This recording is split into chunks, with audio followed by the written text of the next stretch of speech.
7 choses que tu ignorais sur DNS. Ton DNS te ment, et tu lui fais confiance depuis des années. Tu tapes une adresse, et en une fraction de seconde, te voilà sur le bon site. Sauf que le DNS, ce système qui rend ça possible, te ment sur presque tout le nombre de ses serveurs, sa propagation, sa sécurité. 7 vérités qui vont te surprendre, toutes vérifiées et sourcées sur suba-it.com et en description. Premier fait, on te répète qu'il y a 13 serveurs racines. C'est faux, et le vrai chiffre est vertigineux.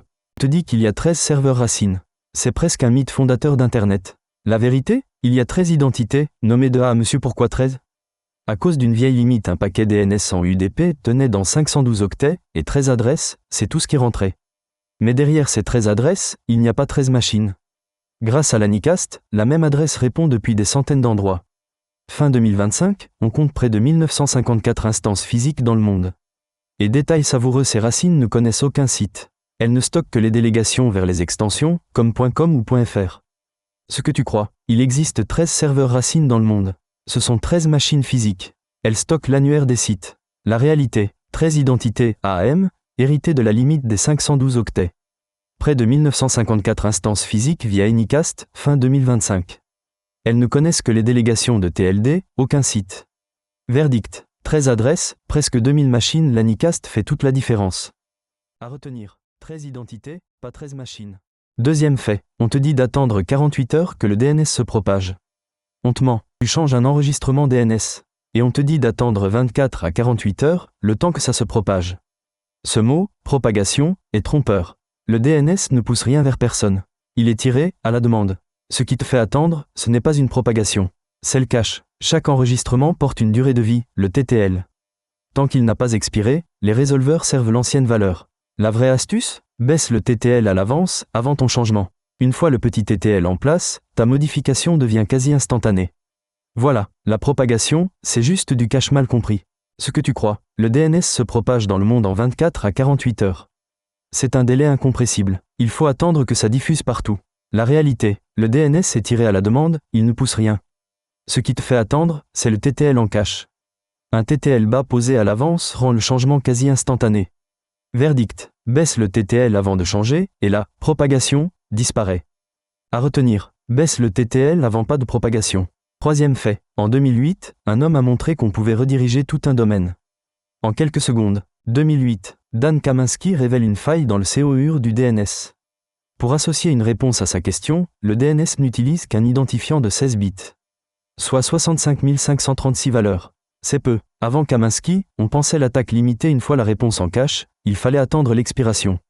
Son idée géniale, ne pas attendre. Il interroge des sous-domaines qui n'existent pas, encore, et injecte à chaque fois une fausse réponse qui détourne le domaine entier. La parade, en urgence randomisée aussi le port source. On passe de 65 000 à plus de 4 milliards de combinaisons. Plus dur, mais pas impossible en 2020, l'attaque SAD DNS est revenue. Le vrai remède, DNSSEC, presque personne ne l'a déployé. À retenir, le port aléatoire à colmater DNSSEC guérirait. Quatrième fait, beaucoup croient que DNSSEC chiffre le DNS. C'est faux, et ce n'est pas son pire problème. On confond souvent DNSSEC avec du DNS chiffré. Erreur, DNSSEC ne chiffre rien. Il signe, il garantit que la réponse n'a pas été falsifiée grâce à des signatures cryptographiques.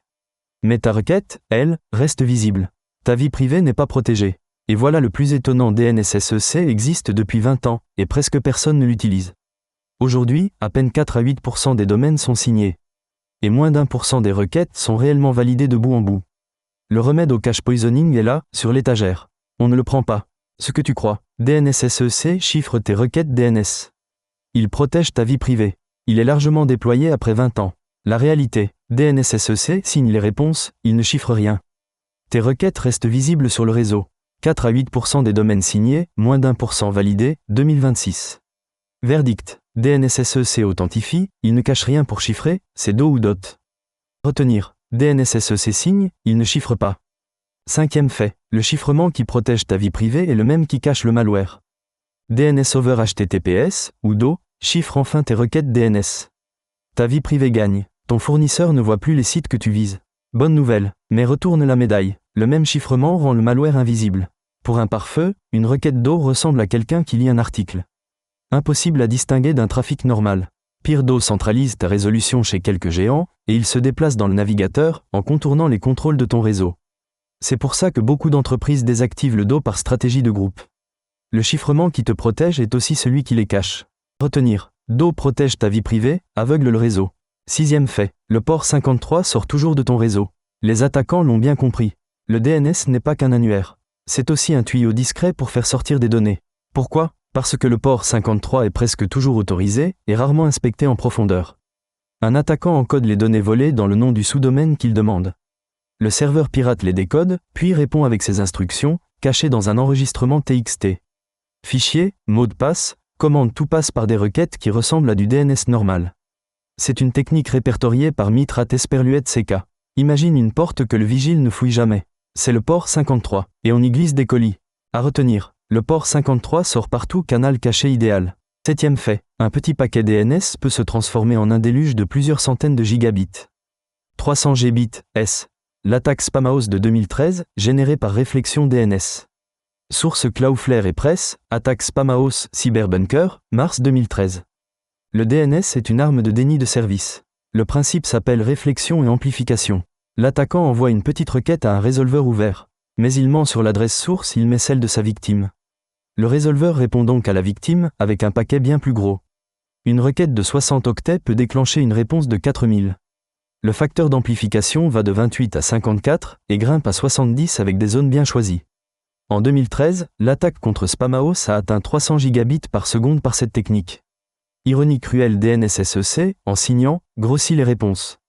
Il alimente donc l'amplification qu'il ne cause pas. Retenir. Petite requête, réponse énorme, arme DDoS. À retenir. Il n'y a pas 13 serveurs racines, mais 13 identités et près de 2000 instances via Anycast.